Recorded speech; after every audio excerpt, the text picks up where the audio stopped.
Hey guys, Brian Hare here, coming at you today with a men's long hair cut and color. Got our model Steven here. As you can see, he's already got nice long hair. I just wanted to amp it up a lot and just help it look a little bit more polished. You know, I wanted to prove that you could have long hair on a guy and have it still look nice and done and give a little bit of a polish to it. So we're gonna go through how to do that today. We're going to start with the color because Salon Reality, it's just going to make more sense to do so.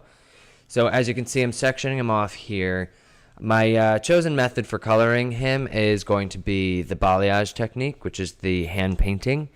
I wanted to do that because, as you can see, Steven's kind of going, he's already got that kind of cool, surfer, laid back, organic kind of feel to his look.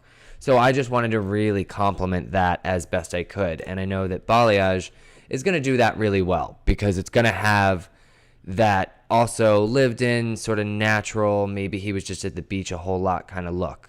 So for my back section, I sectioned it right where the round of his head starts to curve back down under.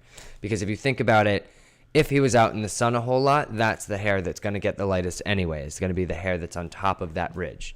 So we'll be doing the front two sections and then the top of the back two sections. The difference in doing a balayage on a male client and a female, for this particular client guest, I wasn't looking to turn him into a blonde. So rather than taking a lot of smaller sections, I took much, much larger sections than I do when I'm doing this on a woman. So as you see here, I've got that nice wide section. It's the whole front panel actually that I took. And I'm pinching my fingers together down at the end to sort of give it that forced perspective look. And I'm coming in with just a nice sweeping technique. There's a couple of things that are very important if you're going to do a balayage with a guest to just really get the best end result that you possibly can. As you can see, I'm taking a little bit thicker sections. You definitely want to keep them at least an inch in thickness because, as you can see, I'm not putting anything in between here. And I want to make sure that it's not going to bleed through. The first key thing about making sure that your balayage is not going to bleed onto another section is finding a lightener that's not going to swell. The one I'm using here is Paul Mitchell's Synchro Lift and a 20 volume developer. The reason that I went with that is because I know that the Synchro Lift has a good lifting power, so I can get it as blonde as I want it, but it's not going to swell as it's sitting there in the open air, which is absolutely vital to making sure that only the hair I want to be lightened is going to be lightened. Also, you'll notice how I am elevating those sections as I apply. Elevating it is going to make it so that when I do set that section down, it's going to almost make the hair buckle a little bit so that it's not pressing against the hair underneath, which is also going to help prevent bleed marks.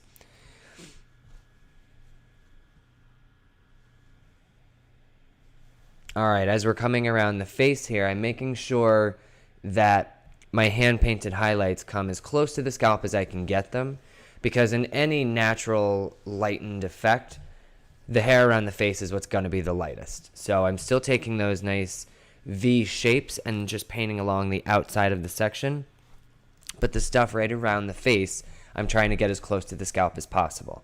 I'm not worried about taking it quite as close with the other lines that are not right up around the face because, again, those are going to look a little bit, I want this to look a little grown out. I want it to have a little bit more of that organic feel to it. So, again, just giving it a nice elevation, starting about mid-shaft, and then as I brush down towards the ends, I'm working my way up towards the scalp. What that's going to do is it's going to thin out my line so that the highlight gets a little bit finer as it goes up towards the scalp, which is going to keep it from having too much of a fat, stripy, chunky effect. You know, a lot of people, they get worried when they see this because they think, oh, wow, that's a big stripe. It's going to obviously be a big stripe of blonde when you're done. But surprisingly enough, it's not because we're not doing foil work. So this hair is really just going to lighten up a general area of hair. It's not going to lighten a specific spot, which is cool. It's going to give it, like I said, a very organic feel. As I get up to the part, I'm going to make sure that the V shape that I'm creating with the lightener is mirrored on either side of the part, because that's what's going to keep it looking just natural and real. So again, these sections bring it up close to the scalp mark, but really it's the piece along the face that I want to get really just right in there as close as you can. You come around to the back of the head. Since this is the back of the head, naturally you're supposed to be a little bit darker, so I make sure that my sections are even a little wider here.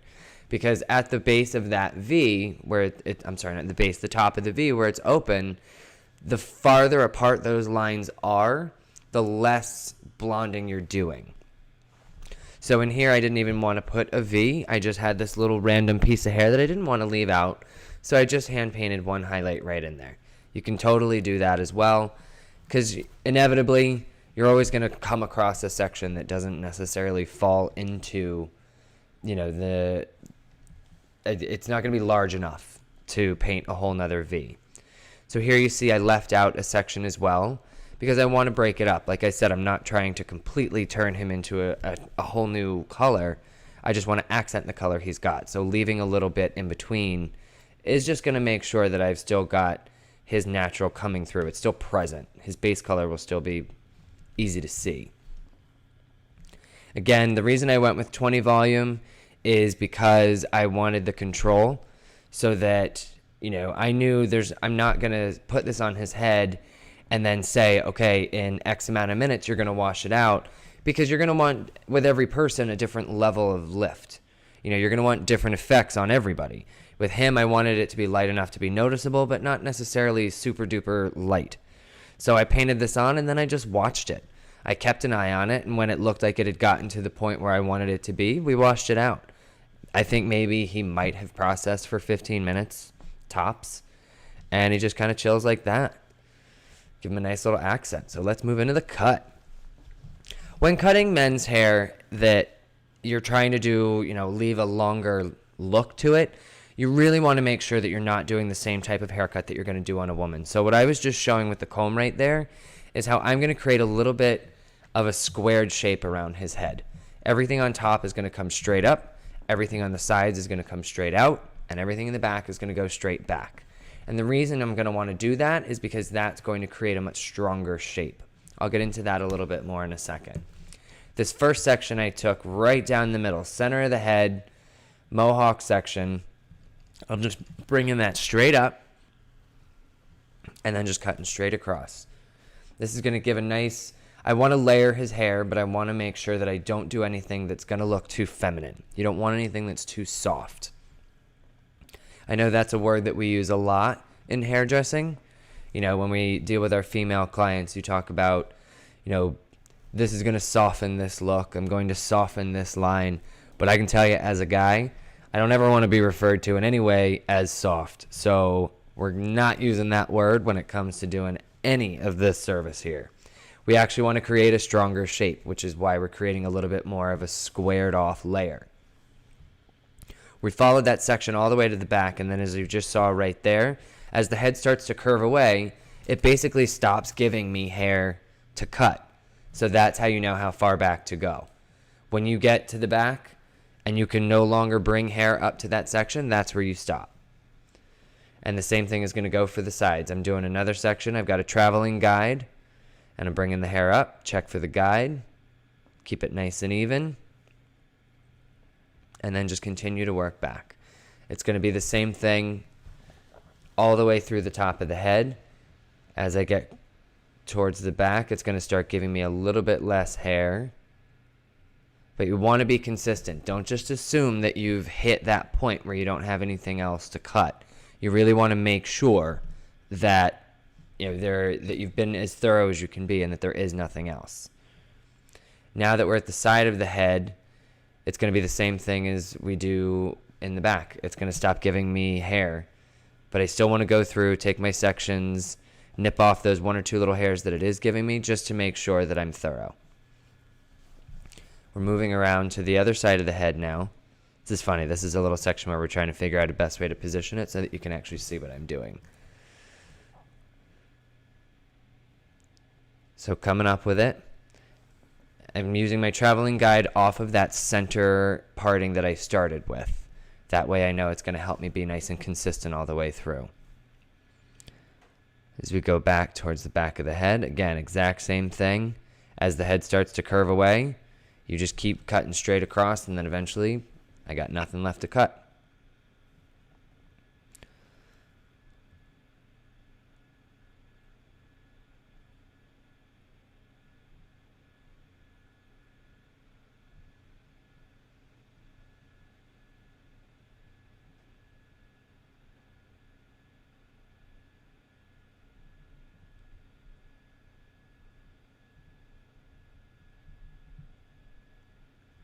All right, as we move into the side now, we're going to take a section that's, your section is going to need to be, you have to make sure that you get the entire hairline in that first section. So it's going to vary on how wide it is based on how deep their hairline is or how far forward it comes. So that's going to change for everybody. And again, traveling guide straight out. Here, we're determining our length by that square shape that we created through the top is going to give you a little bit of a rounded edge as you pull that straight out to the side. If you missed it, you can rewind a little bit and see in that first section, it's got a little bit of that rounded shape, and then I decided where along that arch I wanted to cut based on how long I wanted these sides to be. If you want much longer sides, then you're going to hit it towards the end of that arch. If you need shorter sides for whatever reason, then you're going to want to hit it as soon as the hair starts to arch. And then cutting straight up and down, nice vertical cut. I'm holding that hair straight out from the head, and it's going to give me that nice boxed shape that's going to keep it a nice strong foundational look. Anytime you're cutting men's hair, whether it's long or short, you're shooting for a nice square shape, because that just visually comes off as a stronger look. You know, I tend to not do much in the way of a squared shape when I'm doing women's hair a lot of the time, because it can look very strong. I like to always make sure that that is what I do on men, because it's going to have that stronger look, and it's going to make it so that even though it is longer hair, it still has a nice foundation to it like a house. All right, keep an eye out. I want to cut along the same part of the arch that I did on the other side. So if you start at the beginning of the arch, you want to start at the beginning of the arch on this side, because that's how you're going to keep it nice and consistent. And then again, traveling guide, working back, bringing it straight out from the head. Check for your guide. That's how you stay nice and consistent on this one.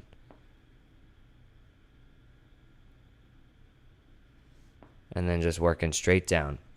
As we work towards the back of the head, we're going to do the exact same thing that we've done on all the other parts of the head. As the head curves away from you, that's when it's going to stop giving you hair, and that's when you're going to stop cutting.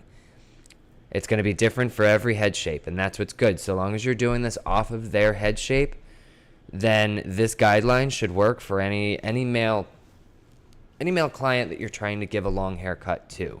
You can never go wrong when you're doing any haircut based off of a head shape, because then you know it's going to be customized for them.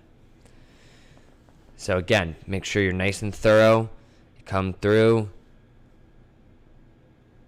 By the time you get around to the back of that head, it's really not giving too much, but you still want to make sure that you get it all off.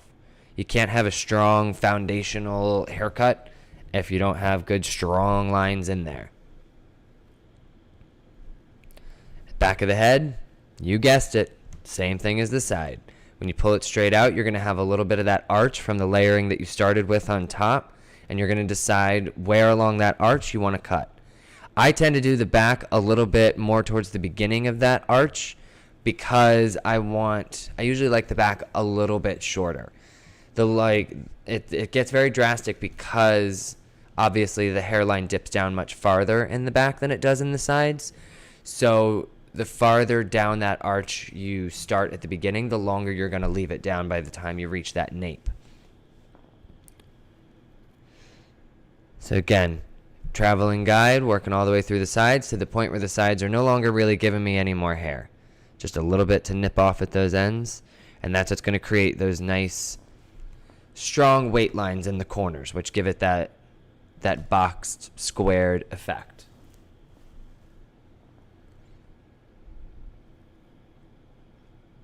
was funny as I was doing this haircut. It was interesting for Matt to watch because it's basically doing a haircut backwards.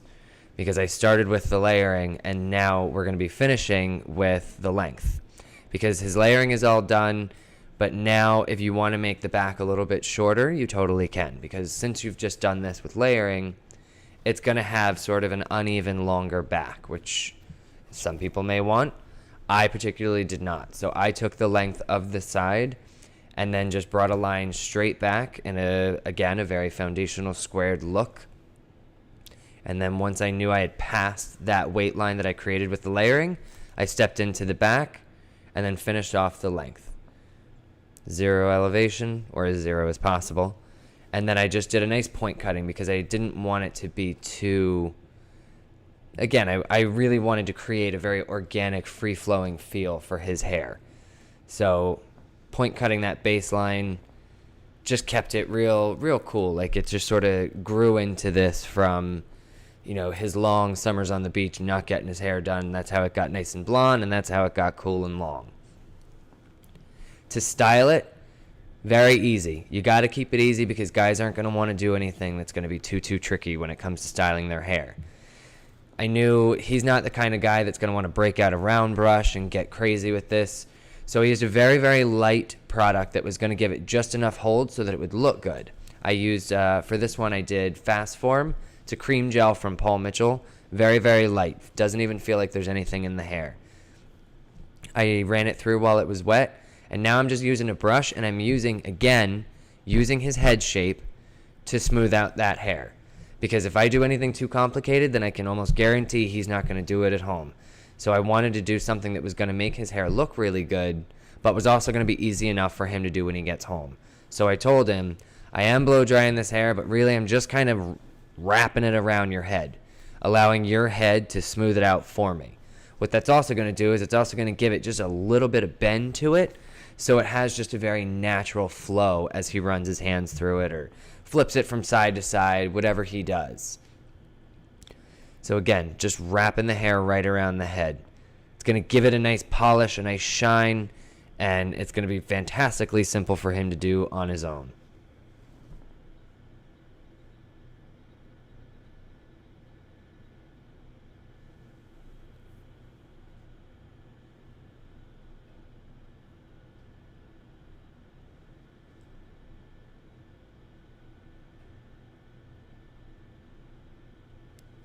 All right, here's our finished look.